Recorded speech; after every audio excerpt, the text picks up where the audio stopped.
സുഖാണോ? അടിപൊളി. നമ്മള് ഇവരെ സ്വാഗതം ചെയ്തപ്പോഴൊക്കെ മുൻപൊക്കെ പറഞ്ഞുകൊണ്ടിരിക്കുന്നത് റിയല് കപ്പിളായിരുന്നു, ഇപ്പൊ റിയൽ ലൈഫിൽ കപ്പിളാണ് എന്നാണ്. അത് ശരിയാണോ തെറ്റാണോ? തെറ്റാണ്. ഞാൻ പറഞ്ഞല്ലേ, ഇങ്ങനെ മണ്ടത്തരങ്ങൾ വിളിച്ചു പറയല്ലേ മീനാക്ഷി. ഒരു പരിപാടി അവതരിപ്പിച്ചോണ്ടിരിക്കല്ലേ. ഇല്ല, ഞാൻ സമ്മതിക്കില്ല. അത് ഡെയ്ന. ഞങ്ങൾ ഒരുമിച്ച് ഇതുവരെ അഭിനയിച്ചിട്ടില്ല. അഭിനയിക്കാൻ വേണ്ടി ഞങ്ങൾ ട്രൈ ചെയ്തിട്ടുണ്ട്, പക്ഷെ ഇതൊരു നടന്നിട്ടില്ല. ജീവിതത്തിൽ പോലും ഒരുമിച്ച് അഭിനയിക്കാൻ പറ്റിയിട്ടില്ല. ഫസ്റ്റ് ഞങ്ങൾ മീറ്റ് ചെയ്യുന്നത് ഒരു കള്ള് ഷാപ്പിലാണ്. ഇത് വേറെ കഥ. അവിചാരിതമായി കണ്ടുമുട്ടിയതല്ല കള്ള് ഷോപ്പില്.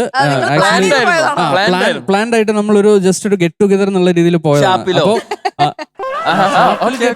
ഫുഡൊക്കെ കഴിക്കാനായിട്ട് ഞാനും നടത്താറുണ്ട്, എനിക്ക് മനസ്സിലാവും ഷാപ്പിലെ ഗാദറിംഗ്. മാത്രല്ല എന്റെ ബ്രോ ആയിരുന്നു. എങ്ങനെ? എന്നെ ആദ്യം ബ്രോ എന്നായിരുന്നു വിളിച്ചോണ്ടിരുന്ന ആള്. ബ്രോ ആ ഒരു രീതിയിലാണ് അത് കണ്ടുകൊണ്ടിരുന്നത്.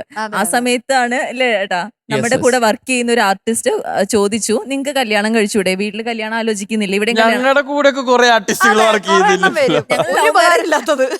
ലവ് മാരേജ് അല്ല ഞങ്ങള്. അല്ല. അപ്പൊ അവര് ചോദിച്ചപ്പോ ഞങ്ങൾ എന്നാ സംസാരിച്ചു അങ്ങോട്ടും ഇങ്ങോട്ടും, എന്നാ നമുക്ക് കെട്ടിയാലോ. ഏത് ഷാപ്പിലിരുന്നിട്ട്? അല്ല, ഷാപ്പിലിരുന്നിട്ടില്ല.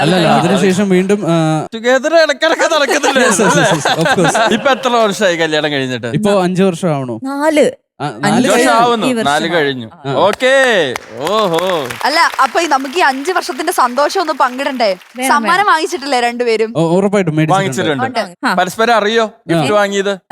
ആക്ച്വലി ഗിഫ്റ്റ് വാങ്ങിയിട്ടുണ്ടെന്ന് അറിയാം. എന്താണെന്നുള്ളത് അറിയില്ല. മൃദുലയ്ക്ക് അറിയാം ഞാൻ മേടിച്ച ഗിഫ്റ്റ് എന്താണെന്നുള്ളത്, പക്ഷെ എനിക്കറിയില്ല ഇവള് മേടിച്ച ഗിഫ്റ്റ് എന്താണ്. ഓക്കെ, അത് സർപ്രൈസ്. ഓക്കെ. പെട്ടി കണ്ടിട്ട് എന്ത് തോന്നുന്നു? അവൻ പെട്ടി കണ്ടിട്ട് എന്തോ വിലയേറിയ ഗിഫ്റ്റ് ആണെന്നാണ് കണ്ടോ? ശരിയാ, ചെറിയ പെട്ടിയിൽ എപ്പോഴും വില കൂടിയ സാധനങ്ങളായിരിക്കും. പ്രതീക്ഷിക്കണ്ട. അല്ലേമോ? ഇല്ല ഏട്ടാ, ഏട്ടന് ഇത് ഇഷ്ടാകും. ആണോ? വില കൂടുതലും ഒന്നില്ല ഏട്ടന് തരാൻ സ്നേഹം മാത്രമേ ഉള്ളൂ. അതെന്താ സൗണ്ട് വിലയിലൊക്കെ എന്തിരിക്കുന്നു? വിലയിലൊന്നൊന്നുമില്ല, നമ്മൾ കൊടുക്കുന്ന ആളുടെ മനസ്സിലാണ് കാര്യം. അതെ അതെ. ഹായ് മൃദുല, ഞാൻ கிருஷ்ணன். நான் இதை சொல்லி கண்டுபடி. நீ அவ்வளவு அழகு.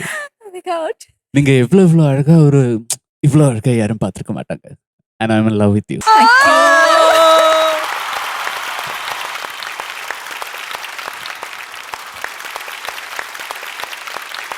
എന്റെ ഏറ്റവും പ്രിയപ്പെട്ട എന്റെ ധ്വനിയുടെ അച്ഛനായ എന്റെ ഉണ്ണിയേട്ടന് എൻ്റെ സ്നേഹം ഞാൻ ഇവിടെ എക്സ്പ്രസ് ചെയ്യാണ്.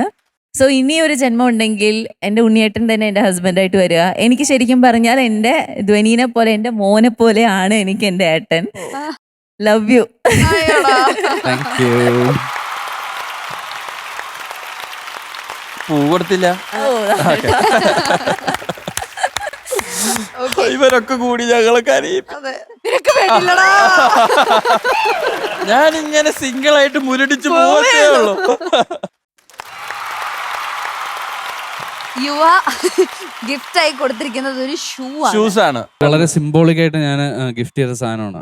അതായത് നിന്റെ ഓരോ ചുവടും തെറ്റിക്കാൻ വേണ്ടിട്ട് ഞാൻ കൂടെ ഉണ്ടാവും. എന്റെ സിംബോളിക്. ഓക്കെ. കാരണം അവള് തെറ്റിച്ചാലേ എനിക്ക് അവളെ തിരുത്താൻ പറ്റുള്ളൂ. എനിക്ക് തിരുത്തുന്നു. അതാണ് അല്ല, ഓരോ ചുവടിലും അല്ല നിന്റെ ഓരോ സ്റ്റെപ്പിലും ഞാൻ കൂടെ ഉണ്ട്.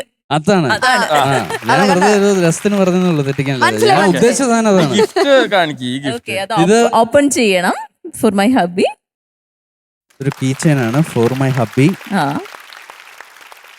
Safe drive me and Dhanu are waiting for you. അടിപൊളി കേട്ടോ. സ്പീഡിലൊന്നും വണ്ടി ഓടിക്കരുത്. That's so sweet. അതൊരു ഭയങ്കര ക്യൂട്ട് ആൻഡ് ഒരു സ്വീറ്റ് ജെസ്റ്റർ ആണ്. അതായത് നമ്മള് വണ്ടി ഓടിക്കുമ്പോഴത്തേക്ക് നമുക്കത് ഇങ്ങനെ ഇടയ്ക്ക് കാണാം, പിള്ളേർ ഫോട്ടോയും ഒക്കെ ആയിട്ട്. ഏറ്റവും കൂടുതൽ ട്രാവൽ ചെയ്യുന്ന വ്യക്തിയാണ് ഷൂട്ടിന് വേണ്ടിയിട്ട്. സോ ഞങ്ങളിവിടെ വീട്ടിലുണ്ട്, സേഫ് ആയിട്ട് എത്തുക. That's so sweet. Thank you. Bye bye. Thank you.